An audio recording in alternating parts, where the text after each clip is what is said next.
बॉलीवुड के मुन्ना भाई को फेफड़े का कैंसर है। कल ही संजय दत्त ने एक पोस्ट जारी कर कहा, काम से ब्रेक ले रहा हूं, जल्द करूंगा वापसी।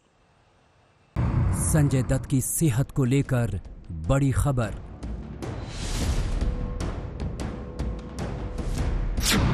संजय दत्त को फेफड़ों का कैंसर।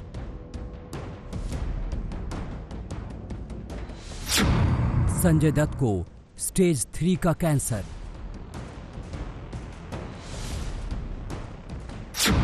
इलाज के लिए अमेरिका जा सकते हैं संजय।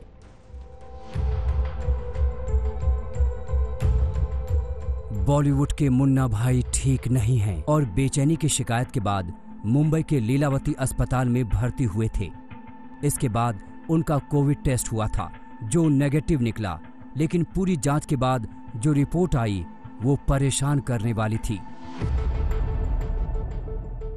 संजय दत्त लंग कैंसर से पीड़ित निकले जो एडवांस स्टेज में पहुंच चुका था। उनके मुताबिक वो इलाज के लिए अमेरिका जा सकते हैं।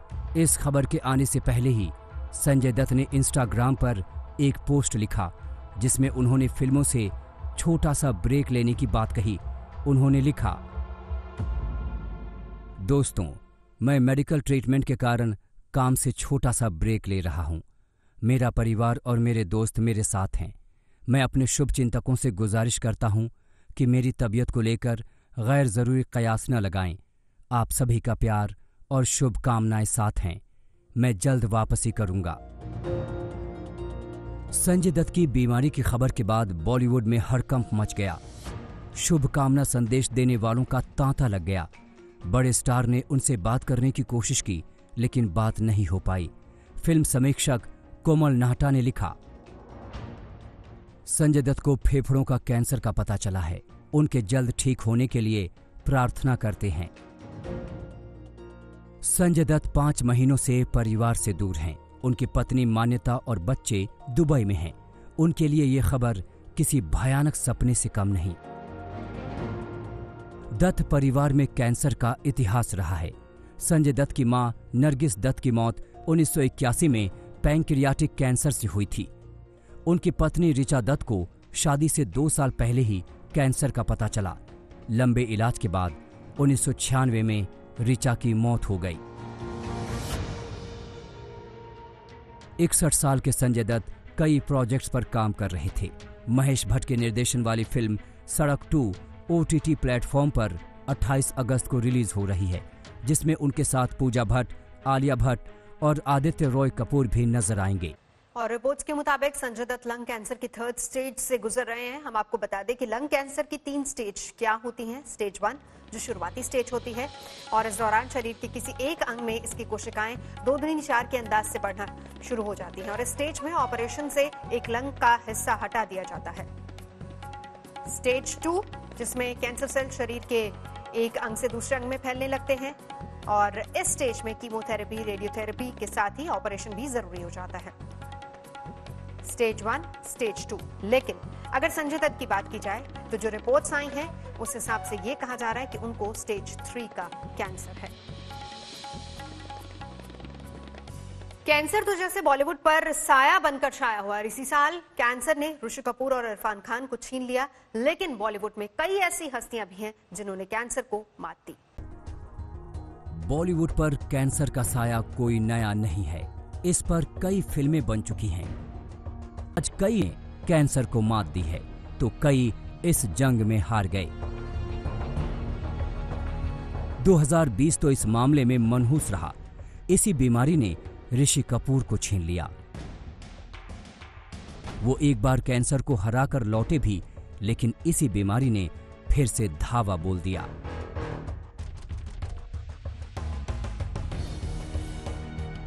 अभिनेता इरफान खान भी कैंसर की चंगुल से बच नहीं पाए। उन्हें न्यूरो एंडोक्राइन ट्यूमर था। वो काफी वक्त तक लड़ते रहे, लेकिन फिर 29 अप्रैल को इस लड़ाई में उन्होंने हथियार डाल दिए।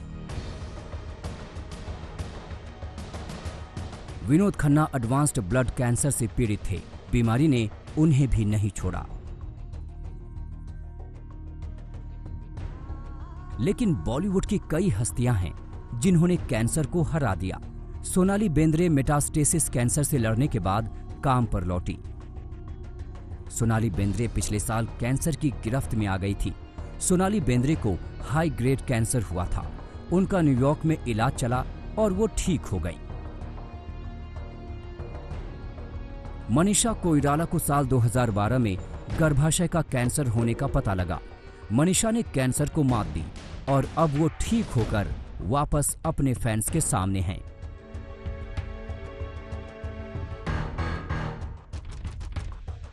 हिंदी फिल्म बर्फी के निर्देशक अनुराग बसु एक वक्त कैंसर जैसी गंभीर बीमारी से जूझ रहे थे। 3 साल के इलाज के बाद अनुराग इसी बीमारी से जीत पाए। उन्हें अमेरिकन कैंसर सोसाइटी द्वारा कैंसर सर्वाइवर का अवार्ड भी दिया गया। अभिनेत्री लीजा रे भी कैंसर का शिकार हो चुकी हैं। 23 जून 2009 को लीजा को इसी बीमारी के बारे में पता चला था, लेकिन लीजा ने अपनी इस बीमारी पर जीत हासिल की और पूरी तरह से ठीक भी हुई। आज तक ब्यूरो। और अब आज सुशांत केस की कर लेते हैं। इस मामले में ईडी ने अब रियान फैमिली के मोबाइल फोन जब्त कर लिए हैं ताकि डिलीट डेटा रिकवर किया जा सके। और उधर सुशांत के भाई ने कानूनी नोटिस भेजकर शिवसेना नेता संजय राउत से माफी मांगने के लिए कहा है।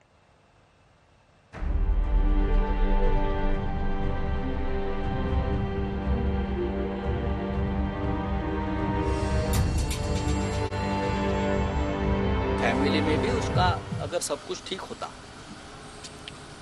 तो फैमिली के लोग उसके साथ आकर बैठते, पिताजी आते, उनकी बहनें आते, सब कुछ आते। क्या उस वजह से वो डिप्रेशन में था?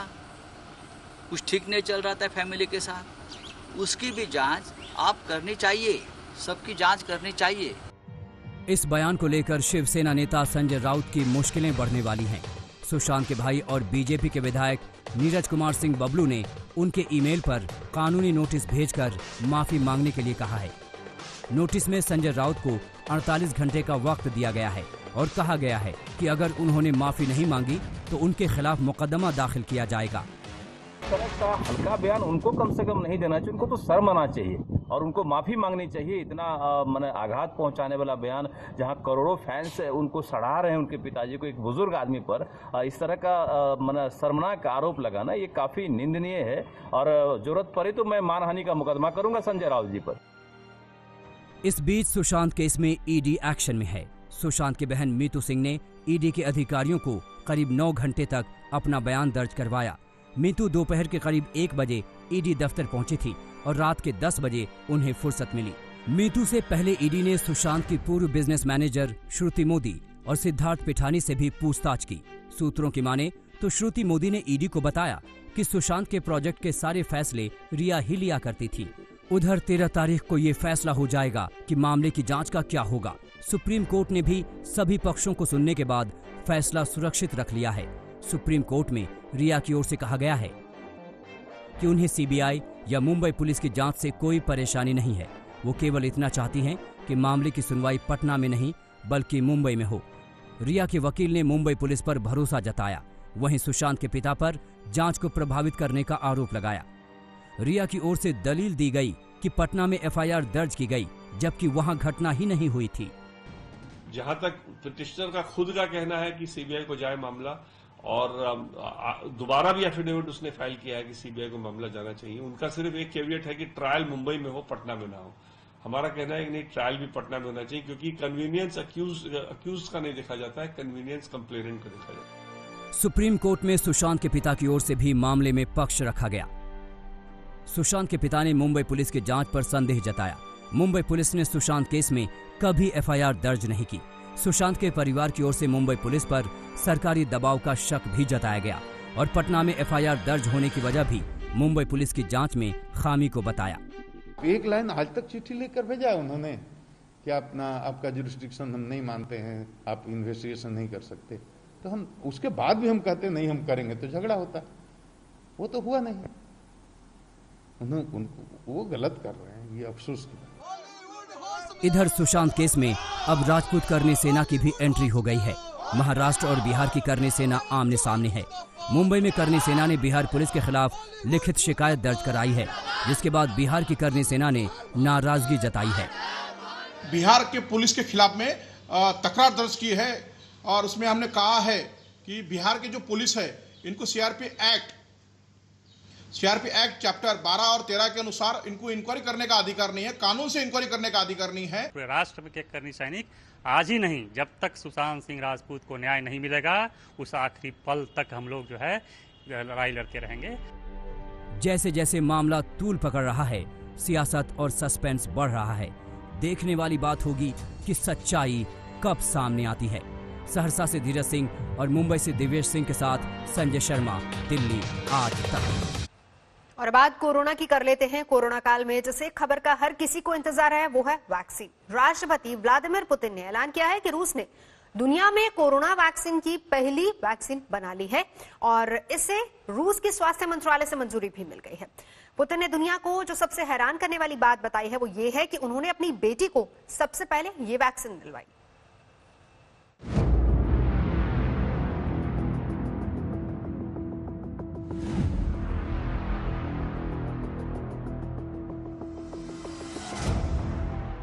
पूरी दुनिया कोरोना को मात देने वाली वैक्सीन का इंतजार कर रही है और रूस ने इस इंतजार के खत्म होने का दावा किया है।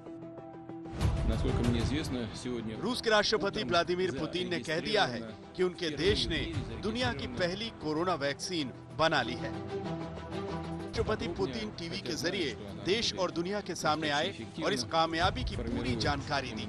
कोरोना की दहशत में डूबी दुनिया के लिए ये एक बड़ा ऐलान था।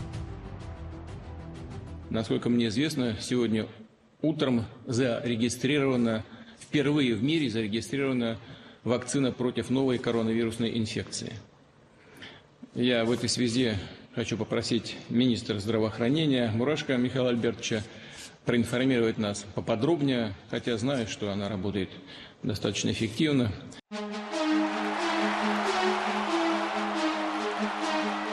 राष्ट्रपति पुतिन बिल्कुल अलग अंदाज वाली आक्रामक कार्यशैली के लिए मशहूर हैं। इसका सबूत एक बार फिर उन्होंने दिया। पुतिन ने कहा कि कोरोना वैक्सीन के टीके के पहले इस्तेमाल के लिए उन्होंने अपनी एक बेटी को चुना। ये बात सुनकर सब हैरान रह गए। राष्ट्रपति पुतिन की 2 बेटियां हैं, उनमें से एक को हल्का बुखार था। कोरोना टेस्ट पॉजिटिव आने के बाद उन्हें इस वैक्सीन की पहली डोज दी गई।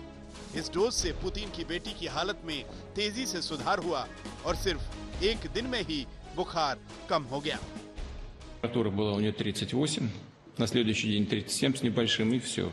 После второго укола, второй прививки тоже температура немного поднялась, ну и все, сошла потом на нет. Чувствует себя хорошо и титры высокие.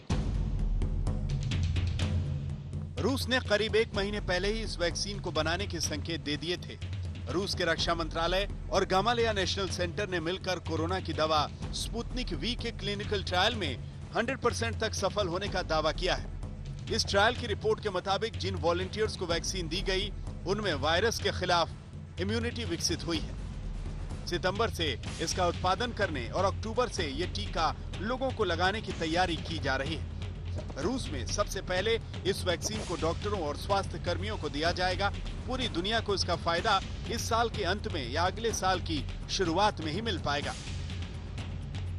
हालांकि रूस के इस दावे पर सवाल उठ रहे हैं। विश्व स्वास्थ्य संगठन ने इस वैक्सीन के तीसरे चरण के ट्रायल में होने की बात कही है। WHO मानता है कि अगर किसी वैक्सीन का तीसरे चरण का ट्रायल किए बगैर ही उसके उत्पादन के लिए लाइसेंस जारी कर दिया जाता है तो ये बहुत खतरनाक कदम साबित हो सकता है। Really, I can just say that we are in a close contact with the Russian health authorities and discussions are ongoing with respect to possible WHO pre-qualification of the vaccine. But again, pre-qualification of any vaccine includes the rigorous review and assessment of all required safety and efficacy data. रूस ने corona की vaccine बनाकर पूरी दुनिया को चौंका दिया है। अमेरिका समेत 100 देशों को पीछे छोड़ते हुए रूस ने यह दवा बनाई है। यही वजह है कि अमेरिका को चिढ़ाते हुए इस दवा का नाम रूस ने स्पुतनिक वी रखा। इस नाम की भी अपनी कहानी है। इसे अमेरिका कभी नहीं भूल सकता। 1957 में रूस ने अपना पहला अंतरिक्ष यान स्पुतनिक 1 लॉन्च किया था और इसी के साथ अमेरिका और रूस के बीच अंतरिक्ष में अपना प्रभुत्व जमाने की स्पेस रेस शुरू हो गई थी। अब इतिहास खुद को दोहरा रहा है। पुतिन के दावे का मतलब यह है कि कोरोना वैक्सीन की रेस में रूस ने अमेरिका को मात दी है। आज तक ब्यूरो।